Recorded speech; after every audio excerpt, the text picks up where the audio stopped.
Hello dear students, I know आपके exams बहुत ही पास में आ रही है और आपको बहुत ही डर लग रहा है। Do not worry, stay confident. आपने जो भी पढ़ाई की है काफ़ी सफिशिएंट है and you are prepared for the exams.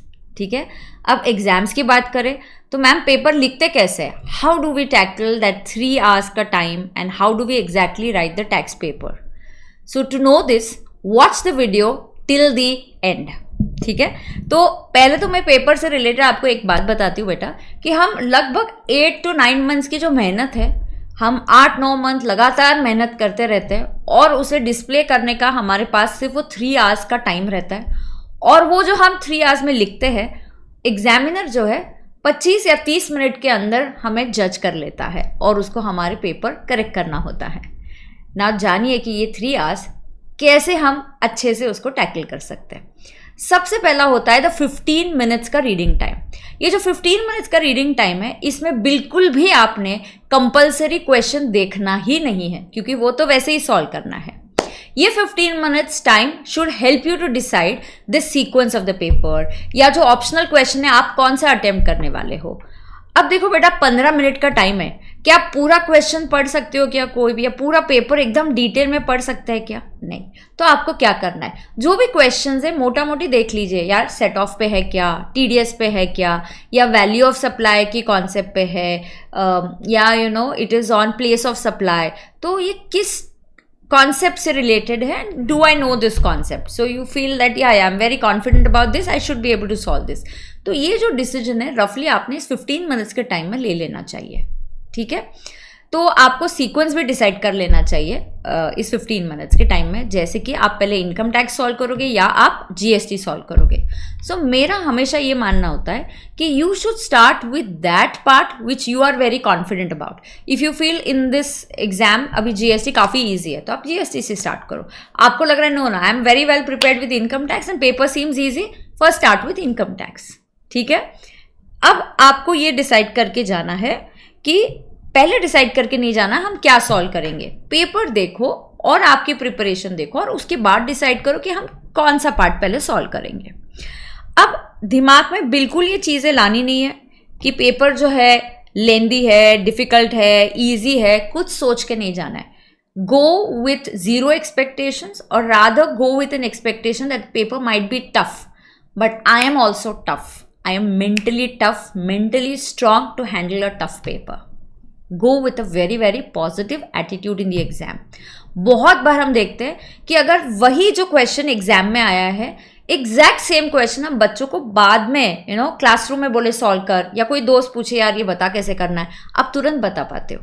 It's only the exam pressure that sometimes can stop you from performing better. So don't take any pressure, handle it well, go with very very positive attitude कि ठीक है I will manage यार, ठीक है मुझे 100 नहीं लाने but manage कर सकते हैं हम लोग। ठीक है, अब देखो रेकमेंडेड सीक्वेंस, मैं कभी भी नहीं जनरली रेकमेंड करती कि आप एमसीक्यू से स्टार्ट करो। एमसीक्यू बहुत ही ट्रिकी होते हैं बेटा, और आप खो जाते हो, भावनाओं में खो जाते हो। ये पेपर एमसीक्यू करते करते आपको पता ही नहीं चलता। So I generally would say start with GST part if that's easier for you, then बीच में आप एमसीक्यू स्क्वीज इन कर लो और फिर आप इनकम टैक्स करो। या आपको लग रहा है इनकम टैक्स ईजी है तो आप इनकम टैक्स, एमसीक्यू, जीएसटी। आपको लग रहा है मैम एमसीक्यू लास्ट में सॉल्व करना है तो बिल्कुल लास्ट में सॉल्व कर दीजिए, कोई प्रॉब्लम नहीं है। ठीक है, उसके बाद टाइम मैनेजमेंट। टाइम मैनेजमेंट में एक टारगेट रखना है आपको कि मुझे 100 मार्क्स का पेपर कुछ भी हो जाए सॉल्व करके आना है। I have to solve the complete 100 marks paper, that should be your target. It's a very important thing बेटा, attempt the complete paper. Generally income tax will take more time, GST would take lesser time. ठीक है, and also remember अगर आपके 100 marks के लिए आपके पास 180 minutes है, मतलब 10 मार्क्स के लिए आपको मोटा मोटी 18 मिनट मिलेंगे। तो अगर एमसीक्यू 30 मार्क्स के है तो अगर टेक्निकली काउंट करो तो 54 मिनट्स हो जाता है, बट ठीक है, try and manage it with in 45 minutes. And by chance कहीं आपको थोड़ा समय 5-6 मिनट ज़्यादा लग गए तो डोंट पैनिक, आगे किसी क्वेश्चन में वो कवर अप हो जाएगा।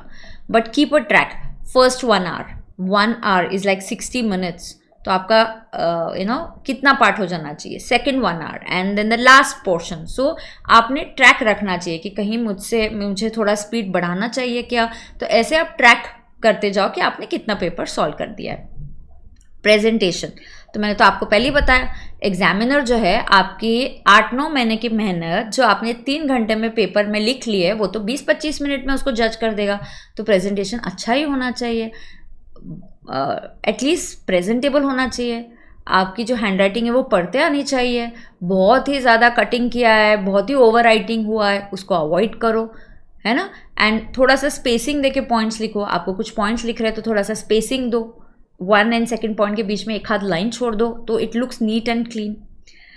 Now how to tackle the compulsory question. Now the compulsory question, the first 15 marks का जो क्वेश्चन है उसके लिए मैंने तो प्रथम सीरीज ली ही है आपके साथ। अब ये जो 15 मार्क्स का जो क्वेश्चन आता है, पहली बात generally it is tax calculation, तो आपको टैक्स कैलकुलेट करना है। सबसे पहले डिटेल में क्वेश्चन पढ़ने से पहले आखिरी के 2-3 लाइंस पढ़ लो, देखो कि क्वेश्चन बोल क्या रहा है, कि टैक्स निकालना है, बैक में निकालना है, दोनों में करना है, नॉर्मल में करना है। So you get an idea, चलो यार टैक्स निकालना है बैक में ही करना है, तो बैक के हिसाब से आप सोचने लगते हो। नहीं, वो बोलते हैं मोस्ट बेनिफिशियल मैनर, नहीं दोनों तरीके से करना है। फिर जब क्वेश्चन पढ़ना चालू करो, सीक्वेंस में क्वेश्चन पढ़ो, आखिरी के 2-3 लाइंस पढ़ने के बाद सीक्वेंस में पढ़ो। पूरा जब क्वेश्चन आप पढ़ते हो तो आपको एकदम पूरा क्वेश्चन पढ़ते से ये सबके आंसर्स इधर मेंटली नहीं आ सकते। Don't expect that. मुझे मुंबई के लिए जाना है, पूरा मुंबई का रास्ता मुझे नहीं दिख सकता आज, ठीक है।